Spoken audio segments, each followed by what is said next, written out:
शनिवार के दिन शनिदेव की पूजा होती है। काला तिल, काला वस्त्र, तेल, उड़द शनिदेव को बहुत प्रिय है। इसलिए इन सब चीज़ों के द्वारा शनिदेव की पूजा होती है। शनिदेव की दशा को दूर करने के लिए शनिवार का व्रत किया जाता है। शनि स्रोत का पाठ भी विशेष लाभदायक सिद्ध होता है। शनिदेव के व्रत की कथा। एक समय सूर्य, चंद्रमा, मंगल, बुध, बृहस्पति, शुक्र, शनि और राहु, केतु इन ग्रहों में आपस में झगड़ा हो गया कि हम सब में बड़ा कौन है। सब अपने आप को बड़ा कहते। जब आपस में कोई निश्चय न हो सका तो सब के सब झगड़ते हुए इंद्रदेव के पास गए और कहने लगे कि आप सब देवताओं के राजा हो, इसलिए आप हमारा न्याय करके बतलाओ कि हम नवे ग्रहों में सबसे बड़ा कौन है। राजा इंद्र इनका प्रश्न सुनकर घबरा गए और कहने लगे कि मुझ में यह सामर्थ्य नहीं जो किसी को बड़ा या छोटा बतलाऊं। मैं अपने मुख से कुछ नहीं कह सकता। हाँ, एक उपाय हो सकता है। इस समय पृथ्वी पर राजा विक्रमादित्य दूसरों के दुखों का निवारण करने वाले हैं, इसलिए तुम सब मिलकर उन्हीं के पास जाओ, वही तुम्हारे दुखों का निवारण करेंगे। ऐसा वचन सुनकर सभी ग्रह देवता चलकर भूलोक में राजा विक्रमादित्य की सभा में जाकर उपस्थित हुए और अपना प्रश्न राजा के सामने रखा। राजा उनकी बात सुनकर बड़ी चिंता में पड़ गए कि मैं अपने मुख से किसको बड़ा और किसको छोटा बतलाऊं। जिसको छोटा बतलाऊंगा वही क्रोध करेगा। परंतु उनका झगड़ा निपटाने के लिए एक उपाय सोचा। उन्होंने सोना, चांदी, कांसा, पीतल, सीसा, रांगा, जस्ता, अभ्रक और लोहा, 9 धातुओं के 9 आसन बनवाए। सब आसनों को क्रम में, जैसे सोना सबसे पहले और लोहा सबसे पीछे बिछाए गए। इसके पश्चात राजा ने सब ग्रहों से कहा कि आप अपने अपने सिंहासनों पर बैठिए। जिसका आसन सबसे आगे वह सबसे बड़ा और जिसका आसन सबसे पीछे वह सबसे छोटा। क्योंकि लोहा सबसे पीछे था, वह शनिदेव का आसन था, इसलिए शनिदेव ने समझ लिया कि राजा ने मुझको सबसे छोटा बना दिया है। इस पर शनि को बड़ा क्रोध आया और कहा कि राजा, तू मेरे पराक्रम को नहीं जानता। सूर्य एक राशि पर 1 महीना, चंद्रमा 2.25 महीना 2 दिन, मंगल 1.5 महीना, बृहस्पति 13 महीने, बुध और शुक्र 1-1 महीने, परंतु मैं एक राशि में 2.5 अथवा 7.5 साल तक रहता हूँ। बड़े बड़े देवताओं को भी मैंने भीषण दुख दिया है। राजन सुनो, राम जी को 7.5 आई और वनवास हो गया। रावण पर आई तो राम और लक्ष्मण ने सेना लेकर लंका पर चढ़ाई कर दी, रावण के कुल का नाश कर दिया। हे राजा, तुम सावधान रहना। राजा कहने लगा, जो कुछ भाग्य में होगा देखा जाएगा। उसके बाद अन्य ग्रह तो प्रसन्नता के साथ चले गए, परंतु शनिदेव बड़े क्रोध के साथ वहाँ से सिधारे। कुछ काल व्यतीत हो जाने पर जब राजा को 7.5 की दशा आई तो शनिदेव घोड़ों का सौदागर बनकर अनेक सुंदर घोड़ों के सहित राजा की राजधानी में आए। जब राजा ने सौदागर के आने की खबर सुनी तो अश्वपाल को अच्छे अच्छे घोड़े खरीदने की आज्ञा दी। अश्वपाल ऐसी अच्छी नस्ल के घोड़े देखकर उनका मूल्य सुनकर चकित हो गया। तुरंत ही राजा को खबर दी। राजा उन घोड़ों को देखकर एक अच्छा सा घोड़ा चुनकर सवारी करने के लिए चढ़ा। राजा के घोड़े की पीठ पर चढ़ते ही घोड़ा जोर से भागा। घोड़ा बहुत दूर एक बड़े जंगल में जाकर राजा को छोड़कर अंतर्ध्यान हो गया। इसके बाद राजा अकेला जंगल में भटकता फिरता रहा। बहुत देर के पश्चात राजा ने भूख और प्यास से दुखी होकर भटकते भटकते एक ग्वाले को देखा। ग्वाले ने राजा को प्यास से व्याकुल देखकर पानी पिलाया। राजा की उंगली में एक अंगूठी थी, उसे निकालकर प्रसन्नता के साथ ग्वाले को दे दी और शहर की ओर चल दिया। राजा शहर में पहुंचकर एक सेठ की दुकान पर जाकर बैठ गया और अपने आप को उज्जैन का रहने वाला तथा अपना नाम वीका बतलाया। सेठ ने उसको कुलीन मनुष्य समझकर जल आदि पिलाया। भाग्यवश उसी दिन सेठ की दुकान पर बिक्री बहुत अधिक हुई। तब सेठ ने उसको भाग्यवान पुरुष समझकर भोजन कराने के लिए अपने साथ ले गया। भोजन करते समय राजा ने आश्चर्य की बात देखी कि खूंटी पर हार लटक रहा है और वह खूंटी हार को निगल रही है। भोजन के पश्चात कमरे में आने पर जब सेठ को कमरे में हार न मिला तो सबने यही निश्चय किया कि सिवाय वीका के कोई और इस कमरे में नहीं आया, अतः अवश्य ही उसी ने हार चोरी किया है। परंतु वीका ने चोरी से मना कर दिया। इस पर 5-7 आदमी इकट्ठा होकर उसको फौजदार के पास लाए। फौजदार ने उसको राजा के सामने उपस्थित कर दिया और कहा कि यह आदमी तो भला प्रतीत होता है, चोर मालूम नहीं होता, परंतु सेठ का कहना है कि इसके सिवाय कोई घर में आया ही नहीं, अवश्य ही इसी ने चोरी की है। तब राजा ने आज्ञा दी कि इसके हाथ पैर काट कर चौरंगिया किया जाए। राजा की आज्ञा का तुरंत पालन किया गया और वीका के हाथ पैर काट दिए गए। इस प्रकार कुछ काल व्यतीत होने पर एक तेली उसको अपने घर ले गया और कोल्हू पर उसको बिठा दिया। वीका उस पर बैठा हुआ जबान से बेल हाँकता रहा। शनि की दशा समाप्त हो गई और एक रात को वर्षा ऋतु के समय वह मल्हार राग गाने लगा।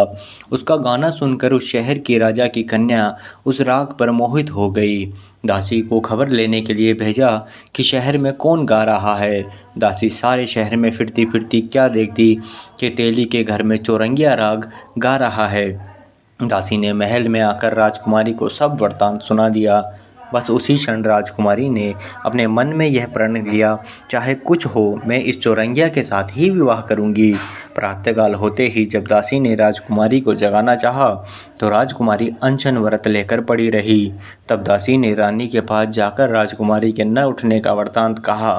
रानी ने तुरंत ही वहां आकर राजकुमारी को जगाया और उसके दुख का कारण पूछा तो राजकुमारी ने कहा कि माताजी, मैंने ये प्रण कर लिया है कि तेली के घर में जो चौरंगिया है उसी के साथ विवाह करूंगी।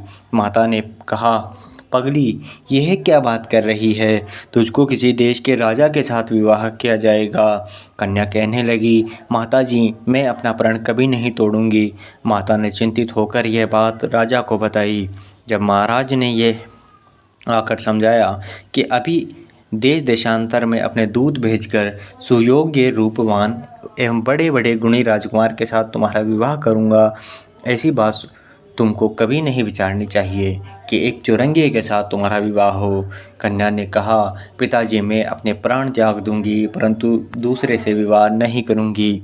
इतना सुनकर राजा ने क्रोध से कहा कि यदि तेरे भाग्य में ऐसा ही लिखा है तो जैसी तेरी इच्छा हो वैसा ही कर। राजा ने तेली को बुलाकर कहा कि तेरे घर में जो चौरंगिया है उसके साथ मैं अपनी कन्या का विवाह करना चाहता हूँ। तेली ने कहा कि यह कैसे हो सकता है महाराज, कहाँ आप हमारे राजा हैं और कहाँ मैं एक नीच तेली। परंतु राजा ने कहा कि भाग्य की लिखी कोई टाल नहीं सकता, अपने घर जाकर विवाह की तैयारी करो। राजा ने उसी समय तोरण और वंदनवार लगाकर अपनी राजकुमारी का विवाह चौरंगिया बनाकर विक्रमादित्य के साथ कर दिया।